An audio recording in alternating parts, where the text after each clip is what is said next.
Welcome to the Industrial IoT Spotlight, your number one spot for insight from industrial IoT thought leaders who are transforming businesses today. With your host, Eric Walenza.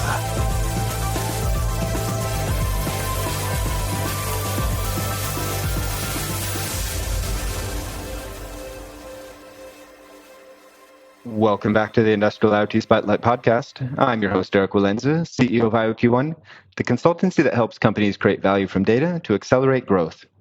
And our guest today is Andy Chatham, co-founder and CEO of DIMO.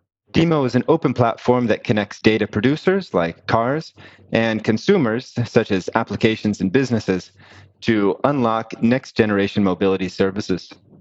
In this talk, we discuss the underlying drivers of data and application marketplaces for connected vehicles, as well as the role of Web3 as an enabling technology. We also explored the incredible potential for business model innovation as vehicle owners take control of their data and provide access to their preferred service providers. If you find these conversations valuable, please leave us a comment and a 5-star review. And if you'd like to share your company's story or recommend a speaker, you can email us at team@iot1.com. Finally, if you have an IoT research, strategy, or training initiative that you'd like to discuss, please email me directly at erik.walenza@iot1.com. Thank you. Andy, thanks for joining us on the podcast today. Thanks for having me, Eric. So this is a super interesting and super, dense business, dense in terms of business model and tech stack. So really looking forward to walking through the business with you today, Andy. But before we get there, we'd love to understand, where you're coming from and how you arrived here. So you've got a very interesting background, right? It looks like you've been involved in a lot of different businesses, and then I guess the last one that you were involved in is maybe the inspiration. But can you just kind of walk us through a few of the highlights of your career that maybe helped you to inspire the concept for DIMO? Yeah, sure. And the founding team is really 4 kind of core members, and we've brought on a group of really experienced people from primarily engineering backgrounds. So there's certainly a lot more to the story than just me. But personally, I've spent about 10 years in the mobility industry. I started my career working at a company. It was an investment firm that was an offshoot of Zappos.com. They were redeveloping a big chunk of Las Vegas, and a big part of that was increasing the connectivity around the downtown area that they were investing in. And we had the opportunity to work with a number of companies that were really at the kind of pushing the boundaries back in 2012. Uber hadn't launched in Las Vegas. Bird and Lime hadn't even been founded yet. We were working with dockless bike sharing companies, one that actually became Jump Bikes, which Uber purchased in the future, a pretty prominent IoT success story. And we got into the electric mobility space and built a supercharger for Teslas in one of the buildings that we were developing. And that kind of started me down the path that connected, automated, and shared mobility was probably going to be a big sort of mega trend in the future. And I think back in 2012, I would have guessed that it probably would have happened a lot faster than it did. But certainly today, from where we're sitting, it seems like a lot of those things are starting to really take root. And I left Las Vegas and went to work for a company called Transdev, which is a large mobility services company. Primarily, their business is operating public transit systems for the government, but mostly what I was focused on, at least the sort of second half of my 7 years or so there, was helping them build a business in the autonomous vehicle space. So they recognized very early on that autonomous vehicles were going to disrupt their core business offering and wanted to be a part of the next chapter and felt like they had a real role to play, not in necessarily developing the core technology like sensors, perception, all of that, but really integrating it into society. So like taking these things that were science projects and helping them scale up into real working mobility solutions. And so I worked with a pretty small team at the beginning, but we grew it quite a bit over time into thousands of people. And our biggest client was Waymo, and so the Google self-driving car project, some people know it as. And in my last role, I was running a team of hundreds of people in California that were responsible for pretty much like the full stack of operations around vehicles that were both 18-wheelers and robotaxis, and a lot of structured testing in California primarily. And we also had a pretty large team in Phoenix. And so I left in 2020 to start DIMO as it exists today. And the first version was very focused on helping cars autonomously park themselves. One of the big gaps that we saw in the market was that everybody was really focused on making the smartest possible vehicle, but I felt that there was really some infrastructure solutions around the vehicles that were needed in order to help them, do things like operate, fully empty around airports and downtown business districts. And that was kind of the first thread that we started pulling at DIMO. And the beginning of the pandemic really took the parking business and kind of killed it quite a bit. And so that forced us into, looking at other, potential areas that we could develop for clients who are, running DIMO as sort of a product studio, venture studio. And one of the projects that we picked up on was called Helium. We started building Helium networks and mining the Helium token. And that might be something that people are familiar with, but for those who aren't, it's a crypto token incentivized wireless network. And that kind of got us down the path of thinking about, okay, well, there's this new sort of building block that you can use to bootstrap new types of networks. And ultimately that led us to applying the same sort of business model and philosophy to building a connected vehicle network. And that also, has kind of gotten us to where we are today at DIMO. Okay, interesting. Yeah, we had Frank Monk from him on back in 2019. Yeah, Frank's great. Yeah, absolutely. And they still seem to have good traction. Actually, I just had somebody on LinkedIn messaging me pretty much like every 3 days asking, do you want to get on the Helium network? So they have a very aggressive sales team, but good to see that they're getting traction still. Yeah, we're certainly heavily influenced by them. And they have also been, Amir, who's the CEO of Nova Labs, which is, the company that built a lot of the Helium stuff, is an early supporter of DIMO. And we look at what they've been able to do as far as educating like a huge group of consumers about, how this is a great way to build a network. And that's been, hugely helpful for us as we've started to put more stuff out there in the real world. And yeah, it's also sort of a story where like they're very much like educated, not just the consumers, but, investors and other people in the space about how this is, a good approach. Yeah. And that's really critical here, right? And maybe we can talk quickly about the why now. But part of it is technical maturity, and a big part of it is going to be readiness. Let's say readiness from consumers, readiness from corporates, because there's a lot of stakeholders here who have to change how they behave to some extent, right? And maybe changing consumer behavior, you can do it kind of with advertising and marketing, and to some extent, changing corporate behavior, especially with large corporates that have successful business models, can be frustrating and a very long endeavor. Yeah, totally. But so what is the why now? You already mentioned this one of kind of the changing vehicle and the interactions between vehicle fleets and the city infrastructure. Yep. What are the other things that made you feel like this business model is feasible now? A couple of things. And, I think it's very similar to what I saw in 2012 with Uber. And even, slightly before that, I think they were probably launched in, 2010 or 2009. But there was a whole bunch of stuff that had to exist for that to even be possible, right? And for what we're building now, which we really, we characterize, initially we were very focused on this as like a way to monetize data from vehicles, but very quickly we realized like we're actually building a developer platform for cars, right? So like our goal is to create a way for anybody who has a good idea about what sort of application they might want to build with a car to show up and say, okay, I can, rather than having to go integrate with 50 different types of vehicles and create my own hardware product and convince a bunch of consumers to connect their cars to it, like I can just have this app store here that's built on top of this thing called DIMO. I don't have to understand so much underlying technology. I just have to have, development skills and the ability to, execute on a much narrower vision.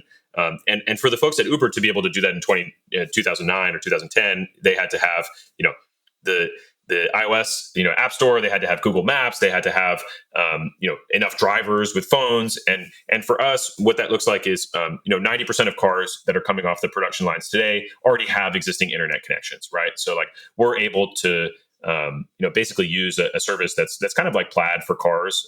And actually, in the case of Teslas, we integrate directly with their API, so people, without having to have any hardware, can connect their vehicle to DIMO and start collecting their own data. That's really good, great starting point, like super low friction. If you have a Tesla today, it takes less than 2 minutes to sign up for DIMO and connect your car. And then, there's a huge amount of open source hardware that for the rest of the cars that don't have internet connections, we are working with a company called AutoPie today. They're our first hardware partner in the DIMO ecosystem, and basically right off the shelf with only some very minor changes to their hardware device, we're able to make it secure enough to use and also integrated into our platform with about 6 months worth of effort, plus a little bit of delays associated with the supply chain constraints that are being felt around the world.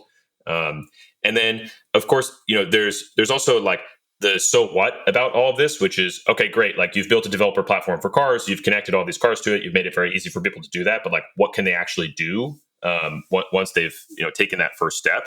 And that is the part of the story that I think we're really excited about, because cars are starting to get more automated. So you can imagine like, developer platform for cars is, not very interested if you can't drive the car around remotely or, make some use of it like we were trying to do initially with automated parking. But also like electric cars, being able to integrate them into the grid and monitor their battery health and performance, which is 60% of the value of most of these new cars, is like a hugely valuable thing. And it's also something that like you're never going to directly trust the OEM to do, because their incentives are not aligned with you as a consumer. So from our perspective, like we think there's a real need for something that's kind of like a black box on an airplane, which is like sort of this, neutral, like, aligned with you as a user data collection service that, in our case can actually enable lots of other functionality, because it's going to take the vehicle from, something where, maybe only a handful of developers can build on top of it. Folks that work at Ford or GM or Tesla can build apps for those cars, and really open it up to like the creativity of the rest of the world. And also be something that the owners of the vehicles who have shelled out tens of thousands of dollars to have that sitting in their driveway, like really feel comfortable with it and feel like the apps that they're using are aligned with their best interest, I guess. So yeah, I know there's a lot there. I'm happy to like kind of pick apart some of those pieces and go deeper on some of them. Yeah, maybe we can dig into the developer model a bit here. So this is so the way I'm maybe simplistically thinking about this is kind of the the App Store for Android phones. You have a bunch of different models from different OEMs, and you want to build an app and you want it to be applicable across different vehicles. The challenge is this is a much more there's safety issues that you don't have in a mobile phone, right? And so integrating with the device hardware is much more sensitive than it is on a phone. And then you have, I guess, most of the apps on the phone are going to be fairly directly B2C. Here, it sounds like it's going to be a lot of B2B or B2B2C apps, so also a bit more complex in terms of that. So maybe we can just take a few minutes to walk through this maybe step by step. So first, from the integration side, how deeply would these apps, I mean, you've already been talking about some of the core systems like charging, so I guess that's really a hardware integration with the car hardware. It depends. Yeah. And when you say hardware integration, so there's two ways that we connect to a car. One is software only, which generally is the easiest to get started with. If you have a Tesla, you can just log in using your Tesla account. We actually just send you to Tesla to get the access token for the vehicle. We store that and use it. And it's, about as safe as logging into your Tesla app on your iPhone today. And there's relatively, especially, given the way our systems are set up today, except in, very opt-in use cases, you're not controlling the car in any way, right? So like you think about a mobile app, and this is something that certainly Apple has picked up on over the last couple of years. Like there's actually significantly more privacy concerns with mobile applications than there are with connected vehicle applications, because your car only knows where you are when you're in it, right? And your phone is following you around everywhere.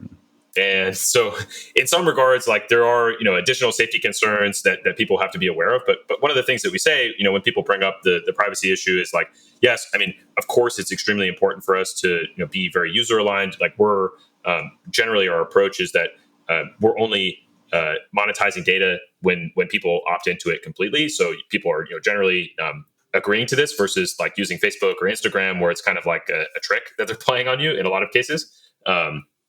And yeah, there's this kind of different bargain associated with connecting your car to DIMO than say downloading Google Maps or Uber, where essentially every time you have the app open, they know exactly where you are and essentially what you're doing, and then they're free to do whatever they want with that data.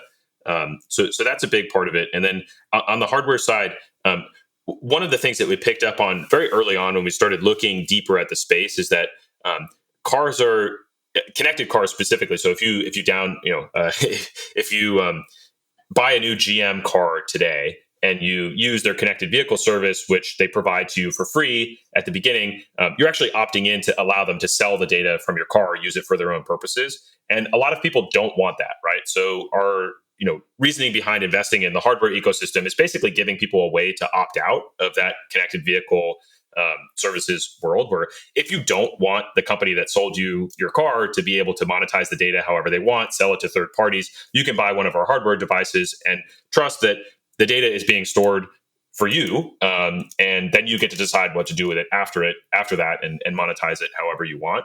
And so we think that that's fundamentally the right approach, and ultimately what a certain subset of consumers are going to want. And we're kind of building for both worlds that could potentially exist in the future. And I think, it's going to be relatively split as far as which populations. It might differ country by country.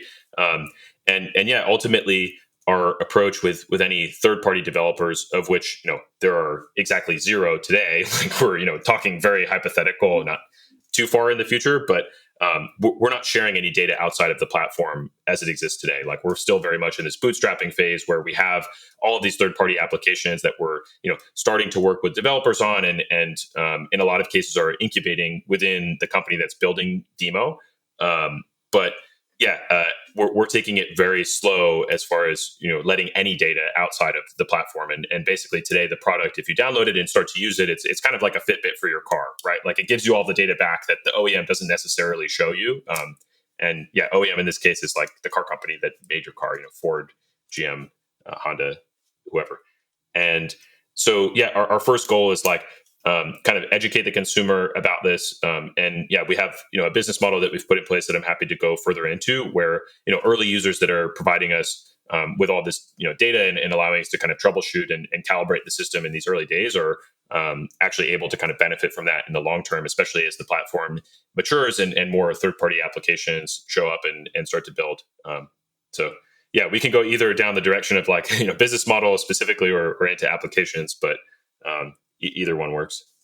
Yeah, great. So just one last question on this this alignment side. So a lot of the, I guess, automotive OEMs, they have traditionally been kind of walled gardens, right? So very protective about what types of third-party technology they accept. But it sounds like what you're building right now, the consumer, the car owner, would be able to make the decision without you having to kind of go and have an alignment and a kind of an agreement with Ford or GM, for example. So they'd be able to download your app, get it on their phone, and then either the phone is collecting data that's connected to the car, or you have like a device in the car. But you would be able to basically do that just based on the decision by the consumer. Is that at least and then I suppose there's other applications that would require maybe a coordination with the engineering team from an OEM, hypothetically, to make something work if we're talking about charging infrastructure, maybe something like this. But is that kind of where you are right now? So the simplest way to describe it is, if your car already has an internet connection, you can log in using the same username and password that the OEM provides you and get the same data that is sent to the OEM's app. So in the case of Tesla, that includes about 50 different fields. It also actually gives you the ability to control charging without any third-party hardware. You just have to maintain the connection between your car and Tesla's servers. So Tesla knows where you are, your DIMO app knows where you are, and you can use whichever one you choose. With the hardware, that gives you the ability to opt out of the OEM knowing where you are and being able to remotely control your car in a lot of cases, and also gives you the ability to still like have an app for your car, basically. And so we're building to support both use cases, and we're trying to turn on as much functionality for as many cars as possible. And that's our approach, now, and it's going to continue to be the approach in the future. And so we have a list of we maintain a database of every car in the world, and that's not just make, model, year, but also VIN, like specific vehicles. And this is all public information that's out there. And at the make, model, year level, our goal is to turn on as much support for as many cars as we possibly can. And there's certain things that are more important than others, right? Like, so for all new electric vehicles, the ability to stop and start charging is very important because that allows you to integrate with electric grids. And, that's something that people very much want. And, knowing how much fuel is in somebody's tank or, knowing how fast they're driving on a certain road is also important, but there's kind of like, a priority list associated with that. And so, our goal is to, really at this point today, like we've turned on support for right out of the box without any hardware for about 75 million vehicles in the US, probably close to 80 million now. And the hardware, of course, adds support for any vehicle that has an onboard diagnostics port, which is pretty much every vehicle made since 2000 on. And explicitly, we support cars in the last 10 years for the hardware device. Okay, cool. Yeah, I mean, I can definitely see the need here. I think VW has a new CEO as of last week or something, and one of the big causes behind that was some challenges they had in developing their OS. And so, for everybody outside of Tesla, I suppose, and maybe NIO or somebody in China, building really great solutions for a connected vehicles is really an uphill battle. So being able to leverage a community of developers makes a lot of sense here. Let's talk about how you build the business model around this. So longer term, it sounds like you're going to have applications on the platform that are maybe have their own revenue streams, and then I would assume there's kind of maybe a sharing model. Maybe we can go into that, but you also have this NFT/Web3 approach that it sounds like you're using to kind of incentivize the first X thousand users who are providing the data and kind of helping you get off the ground. Can you walk us through the logic of why you chose that approach as opposed to a more traditional and a VC backed approach? Obviously, you are VC backed as well, but yeah.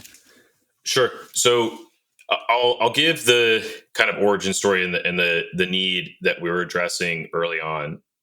So we at the consulting firm and the kind of venture studio that incubated DIMO that I started with our CTO, we had a client approach us and say, we would like verified data streams from electric vehicles. We think the OEMs that are making these cars are either lying or they don't know about the quality of these batteries that they're putting in the cars. And we've seen them catch on fire. We've seen all these recalls. People are investing tens of billions of dollars in this component that oftentimes they don't even make themselves, right? So it could be LG Chem putting a battery in a GM vehicle, and consumers are not informed about the quality of these batteries. And the only way for us to know is to collect data from the vehicle itself and third party independently verify it. And we said, that's interesting. We don't want to do this consulting project. We want to maybe just take this and sort of run with it. And it was somebody that I don't think was really gonna hire us anyways. But ultimately that led us to the point where we were like, okay, so should we pay people to put these devices that led us to the hardware devices? Should we pay people to put these devices in their car? Or should we take the Helium model, which is pay them in a token that ultimately represents, essentially ownership of the platform as a whole, and the balances out like the early adopter versus late adopter in terms of their incentive to join. And the second choice felt a lot more aligned with kind of a long-term durable business. And of course, we were already sort of building Helium networks, and we're quite bought into that model. And so that's what led us down the road of saying, okay, let's take a sip of the Web3, crypto, whatever your buzzword of choice is, Kool-Aid, and imagine how this specific use case could be addressed much more effectively by paying people in a token versus just shelling out a bunch of cash for something that ultimately is kind of like not that interesting to them. And the reception we got from sharing the idea with a bunch of people was like, yes, go do this. Some of those people were venture capitalists who said, go do this and stop doing everything else you're doing. Just go do this full time. And that was in August of last year. So we've really been at it now for, I guess, 11 months or so full time. And we've really fleshed out the idea very much from we're going to collect data and monetize people's data for this very specific use case to we're going to build a developer platform. And the next phase of this is really one where instead of just paying people to in a token to plug something into their car, it's kind of like a reward point for An airline is the next generation of it, where if you're taking the data and you're sharing it with developers, there's a way for you to monetize that in a much more seamless way, where if you're spending money with an app developer that's building on top of the DIMO platform, instead of doing what Apple does, which is take 30% of the transaction and keep it, we can take 30% of the transaction and give it back to you in the token. So ultimately, like to the end user, it looks very much like an airline reward point. Like if you buy your insurance through DIMO insurance provider, Progressive's DIMO app, then you can, DIMO, the platform will take the commission that otherwise would have just gone straight into some company's bank account and essentially pay it back to you as the user. And that's our approach for kind of the like long-term sustainable version of this. It's somewhat similar to what Helium does with data credits, although our use case is a little bit different, obviously, as we're building a connected vehicle platform, not a telecom company. And so, we have really fleshed that out over the last 8 months or so. And there's obviously a ton more information that we can, get into with anybody who's interested in that specifically. But we have a lot of details about how the developer platform and the marketplace and also the hardware ecosystem uses the token in order to keep everybody aligned and also, basically make sure that the marketplace is functioning in a way that aligns with the end user's best interest, which is ultimately what we care about. Yeah, no, this is very interesting. I've always been a little bit of like, you called me like maybe an optimistic blockchain or Web3 skeptic, optimistic that there's really something powerful here. And I'm part of a community called Startup Grind, which is like 600 cities, volunteer driven, basically having events to support early stage entrepreneurs. But earlier this year, they set up a DAO, creating basically a VC fund, saying, "Hey, we've got a bunch of volunteers, helping early stage startups in 600 cities around the world. Why don't we ask them to scout for startups, to mentor startups, and help us kind of run a VC in a new way?" And then I'm starting to see more models like this that actually make sense to me. Like it really makes sense that you're finding ways to leverage expertise, insight. In your case, is data and access to data. That otherwise would be very difficult and cumbersome to do if we had to do this with legal contracts. Doesn't work. So I think a lot of our audience is really interested in this. Maybe we can walk through a few more of the details, because I know a lot of people are also trying to figure out how these types of models can be relevant for their business, including, a lot of we're a consultancy, a lot of the clients we work with are kind of Fortune 500 and they're interested in this, but you can imagine they see something that looks inspiring, and then in terms of how this might actually work for their business, the details are missing. So here, is it early stage users versus late users? Is it that if you come on early, you have then kind of a higher, let's say the value of like being an early investor, the value of your early investment in adopting the solution then gives you a bigger multiple versus maybe later users? So when you talk about, is there a dynamic there? Because the model that you just explained about being able to contribute data, I imagine that the first 100,000 users, there's a very significant value for that.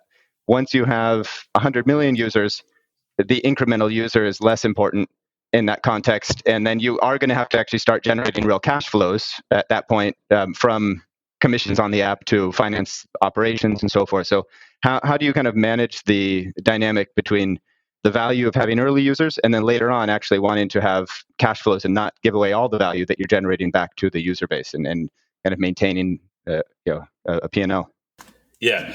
So I definitely have to say this. None of this is investment advice at all. And truly the way that we're operating this today is we have, you connect your car to DIMO and you're issued what we call testnet points. These are literally, there is no DIMO token today. And the people that join the project today are doing so, I think, for the most part. I haven't talked to all of them, but a very large number of them are doing so because they're genuinely interested in the data coming from their car. And this is the best way for them to get it. A very user-friendly, consumer-friendly app that allows them to do that.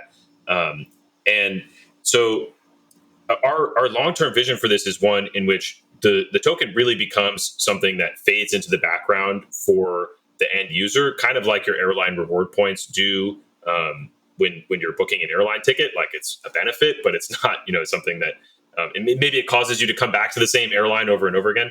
But certainly for early users, the way that we've framed out the plans for the token ecosystem and talked about it in the docs that we have that are all public, and you can look at them on our website, is one where there's a set amount that will ever be created. Of course, there's a way through a governance process where you could go and like issue some more, and that's not probably further down the details than we need to go at this point. But we're saying there's going to be 1 billion, and they're going to get issued at a set rate over a period of time. So if there's a certain number of users in year 1, then those users will likely earn a higher percentage of it than users in year 10, when there's 100 million people or 1 billion people or whatever on the platform.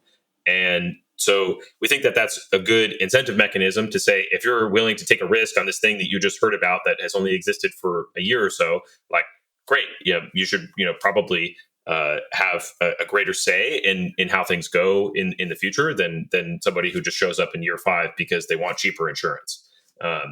And ultimately, our focus is on exactly what you brought up, which is turning this ecosystem into something that is very self-sustaining. And we think a lot of the ways that, the further I get into it, the higher conviction I am about the potential for commissions to drive this like really quickly from the beginning. And we see a lot of like, especially the biggest thing that people spend money on around their car that they don't really think about is depreciation on the car, right? So like the average person spends about $10,000 a year, if you own the average car, in mostly depreciation on that car. And so knowing like the best time to buy and sell your car, getting the best deal when you go to buy and sell your car, like there's like thousands of dollars in commissions at stake when you go to transact with a car dealer or a used car marketplace or even refinancing your car. And we think that there's a really clean way. And we've had a lot of super interesting conversations with folks in the kind of like existing establishment and also startups that are like, you guys have solved a huge problem, which is getting people to trust that their data is going to be safe because you're essentially giving it to them, and also giving them the ability to like build a better marketplace for something like auto refinancing or car sales. And ultimately, the data that the user is collecting about their own car will help make those transactions a lot more efficient. So like the reason people don't get paid more for their car when they go to sell it is because the person buying their car doesn't know everything about that car. So if you can tell them everything about that car and tell them like, here's like a very valid and trusted way that the data has been stored and collected initially, then that's something that's super valuable. And we think that there's a very user aligned way to start to monetize that through the token and start to give them some of the benefits of that marketplace. And that's ultimately what we're building towards. And I think what a lot of other people in the Web3 space are picking up on, whether you're building like a decentralized exchange for tokens like that, Uniswap or something that already exists, like but applying that to real world assets, and that's kind of where we get into the whole like vehicle identity and like treating the physical asset of the vehicle like more like a digital asset. That's where we start to get really excited about some of the potential for the marketplace, and the kind of like baseline issuance or like what you earn for showing up, and the tokens or the reward points that you earn for showing up and connecting your car today are kind of like just the appetizer to like the much more appealing thing long term, where we feel like it's going to be something that you'd be crazy not to connect your car to in the very near future. Yeah, no, that's a great use case. So actually, first of all, apologies for the background noise. I've got construction going next door. Oh, good. Yeah, that's a great use case because so one issue in that situation is that the person, the used car salesman can't maybe appropriately evaluate the value of your vehicle. Second issue is that you can't appropriately evaluate your vehicle. So you walk in, and I mean, used car salesmen have a reputation, right? So you walk in, and they're going to say it's a bit of a junker. You've got, best especially I can get out with of this electric vehicles, where the battery is 60% of the car. And so like we look at that, and there's actually so we added a feature to our app a couple weeks ago that's called Glovebox, which is like one of those things that just I wanted it. I want the title, I want my registration, I want my insurance like in the app, so I just had to have all those documents. And it also allows you as the owner of the vehicle to like really understand, like, okay, here's what my car is worth. And if you lease your car today, a lot of people don't know this, but if you lease your car today, it's probably worth more, like substantially more than the buyout amount on your lease. And the company that leased you that car is not going to want to tell you that because they just want you to turn it in, right? And then they're going to flip it and make $5,000 on the car for doing nothing. And like, those are the kind of inefficiencies in the market. The used car market in the US is 3 times bigger than the new car market, trillions of dollars a year. And the most inefficient part of it is not like one dealership selling a car to a marketplace, like Mannheim Auto Auction, which is the biggest auto auction in the US, is like the most efficient market in the world. But what the inefficient part of that market is a user selling their car to a dealer and saying like, I don't know what this car is worth at all. And the dealer looking at it and being like, I don't really know what it's worth at all either, but like, here's a shitty price and you take that and, hopefully you say yes because you just want to move on with your life. And like, we think that that's a really, really big use case that we can help people out with because we're approaching it from a fundamentally different way. Like we're very data driven and we want to put the power back in the user's hands. And we ultimately aren't really like, I mean, there is no we, there's just an us in this situation, like based on the way that we've set up the company and the project. So yeah, we think that that's like what got us really excited about this approach and like all the sort of Web3 nonsense and like the hype and, people getting all excited about this token or that token is like something that we can just kind of ignore because we see this like very clear use case and it's going to take, a year or so to like really actualize on some of those things. But like there will be people that are buying and selling their car because of DIMO this year. Okay, cool. Yeah, I think that's a good way to think about it as well, is the Web3 and so forth can provide a convenient infrastructure to conduct certain transactions, but it's not a business model by itself. Right. You still have to do, I mean, 99% of what we spend our time thinking about is like, how do we get data off of cars, not like this token. I mean, there are people on our team who are like experts in the token side of things, and they're able to cut through the hype and say like, here's what's real. But yeah, most of the people on our team are thinking about cars. So we've talked quite a bit about developers and the development side, and then about kind of consumers and the value for them. 2 other important stakeholders here who are actually our primary listeners, and those would be corporates and also to some extent government, right? And those, I guess, also have a stake here, and certainly in the connected vehicle, and I think also in DIMO. So how are you working with, whether it's with the OEMs, it could be with the tier 1 suppliers to OEMs, the seat solutions, entertainment systems, et cetera. Certainly there's other corporates that are also looking at how they can build technology into vehicles and be part of the transportation mobility, even if they're coming from a healthcare background or another background. And then governments at different levels have a stake, whether it's a transportation department or a local city or town mayor trying to figure out how they can better manage their infrastructure networks. How are you working with these 2 groups today? So when we started the company, one of the things, this was 11 months ago, and we were like, we're going to do this. This is what we're going all in on. Our CTO, who is probably also the smartest business person at the company, said, I've spent enough time working at and with OEMs to know that if we have to ask them to do anything as a startup, we're going to fail. Like the first phase of this company cannot involve us going to them and saying, hey, can we please do this? Because their product development cycles are 5 years. And there has to be a path for us to get the data off these cars. And that, that's why we pursue the hardware option and also the integration with their existing connected vehicle platforms. But like we haven't had to ask, and we have had 0 meetings with OEMs. And we don't want to keep it that way forever. But like it's just something that we are trying to move way too fast in order to build what we need to build, that if we had to ask them, it just wouldn't work. I have, from my time at Transdev, the biggest customer of Transdev was the government. Typically, a city or a transit agency, we would help them operate their system more efficiently. And I often would go talk to people at these agencies and help them think through how these new technologies like electric and autonomous vehicles were going to impact the future of what they were focused on, whether it was, streetcar service in Minneapolis or, autonomous vehicles in Phoenix. And so I have a pretty deep appreciation for the ins and outs of both of those worlds, whether you're a huge OEM. I think tier ones are probably a little different. Like we have certainly had some really productive conversations with tier ones about our approach, and I think that's something that it is going to be a bigger part of the DIMO story in the next couple of years.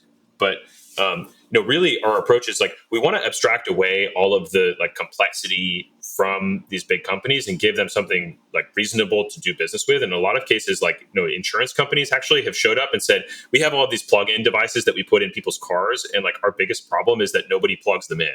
And it seems like you guys have figured out a way to like make people really want to plug these things in. So maybe we could just build an app on top of DIMO, and we don't have to like be in the hardware business anymore. We could just write an app. And if people want to opt in to sharing their verified driving data to get a discount on their insurance, like seems like a great deal for both of us. And so that's a use case. Like I personally drive like a maniac. So like I would never opt into that. But I think a lot of people are probably like, okay, that sounds fine. Electric utilities are also quite interested in what we're building because they know that if the number of electric vehicles goes 10x, like people say it will, like the grid would fall apart in some places. And so being able to incentivize people to charge at certain times or even potentially control cars and have them charge at certain times is like very important. And they can't just do that with only Teslas or only Fords. Like they need all of the cars. So we're really trying to keep the conversations with big corporates and governments focused on specific use cases. Like, what do you want to do with what we're building? And when those things start to feel very tangible, that's when we make the decision, okay, like let's get a team to go work on this. Like we can start to invest in helping you build this out. Like hopefully you have a team that's already building something very similar that we can just plug into. And yeah, ultimately, like these folks don't really have to understand what a token is, or like what, why the vehicle identification is an ERC 721 NFT like token. Like they don't have to understand any of that. We can just present like very simple, unified business terms and API endpoints and say like we have people that are willing to build these integrations with you, and like it seems like you have a great use case for data coming from cars or data going back to cars, so we can help out with that. And yeah, our approach is not like build it and they will come, but we know we have a lot more to build before we have that value proposition available to them. But yeah, that shouldn't stop any of your listeners who are interested in what we're doing from reaching out, because we really do genuinely love hearing about customer problems, and we don't think of the user as just being like an individual car owner. We think a lot about fleets for sure, and we think a lot about the other side, which is folks who are ultimately trying to like pay money to have something happen in cars. And that's like, how we're thinking about the developer platform. Yeah, great. And just to understand a little bit more the dynamics there. So if an insurance company or somebody comes to you that has a problem, but they might not have the development team to execute it, then do you work with them directly, or do you have kind of a platform and you'd say, well, here's 3 developers that know how to use our platform, and they, talk to them, one of them might be the right fit? How do you orchestrate that today?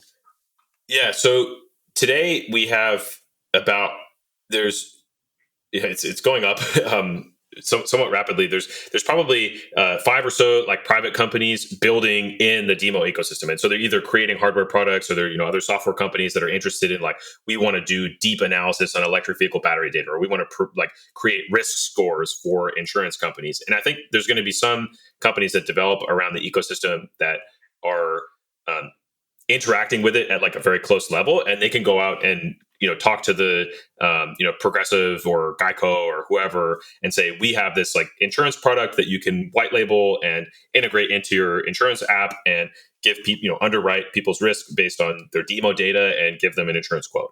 And for like the very obvious use cases, we're going to invest in that proactively as a team and help that happen faster, which is, if you look at the list of things that people spend money on with their car, like we're kind of starting at the top and going down, because that's what's going to help our users the most.